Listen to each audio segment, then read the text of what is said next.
Hi guys, so it's a full moon and you thought I wasn't going to do a reading. Specifically the full moon in Taurus, sun in Scorpio. If you ever wonder how full moons work, usually it's whatever sign it is, it's its opposite sign. That's what makes it a full moon, like clockwork. So this one, let's just see what's going on with this particular full moon. I'm getting villain era for some of you, and I kind of like that. In fact, let me go get the villain tarot.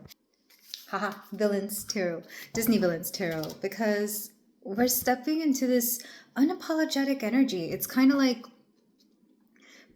if there's any shadow parts of you, the parts of you that are maybe not the happiest, the that are not the brightest, it's like you're embracing that because you understand that that is also a part of yourself.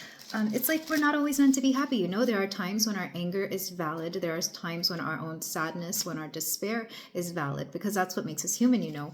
It's that which allows us to grow and become a better version of ourselves. If we didn't experience negative things, the growth wouldn't feel as earned, or it would just, and I'm not saying that your life is meant to be a struggle. I'm just saying that you're meant to really feel like you're not at the top, so that when you get there, it feels that much better. And I don't know why we choose to do this as humans. That's just like a human concept. Because if we wanted to forgo that, we could. But it's like a good redemption arc within like a story. If you've ever watched like any shows where like a former villain becomes like a hero, that's what that feels like.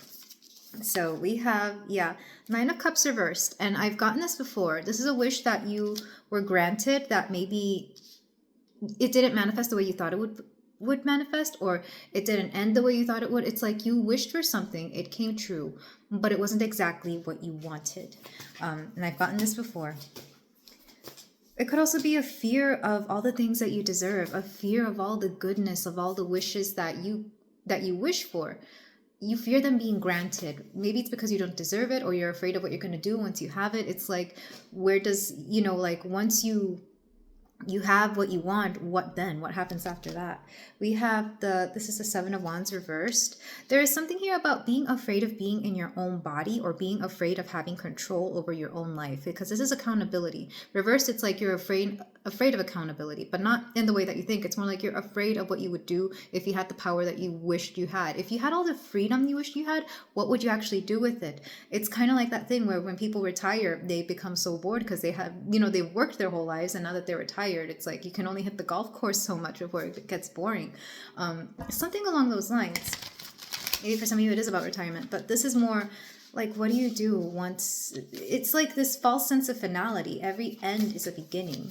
A false sense of finality. Finality is really just a transformation. We have the Ace of Wands, and here we go. Here we go.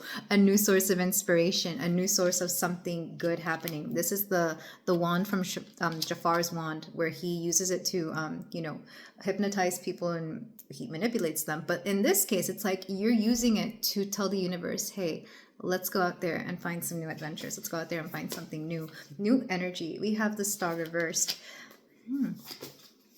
So there's a lot of self-doubts here for some of you.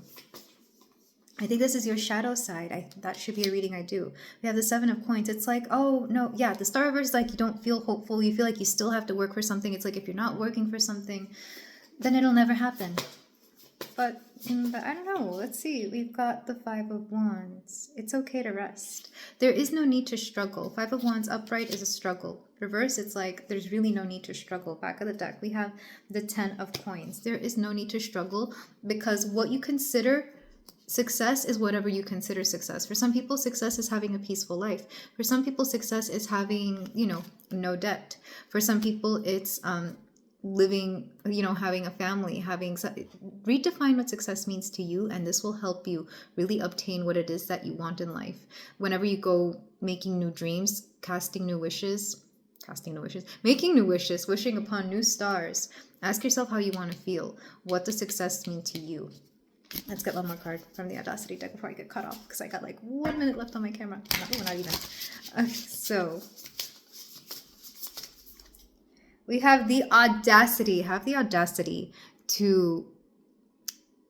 to rectify better dreams, to make better wishes, to not just say, oh, I want this, but to also know, I want this so that I can be happy. I want this so that I can live a peaceful life. I want this so that I can be with my family and enjoy life the way it's meant to be enjoyed. But this is all I have, guys. Thank you so much for letting me read for you. Take care.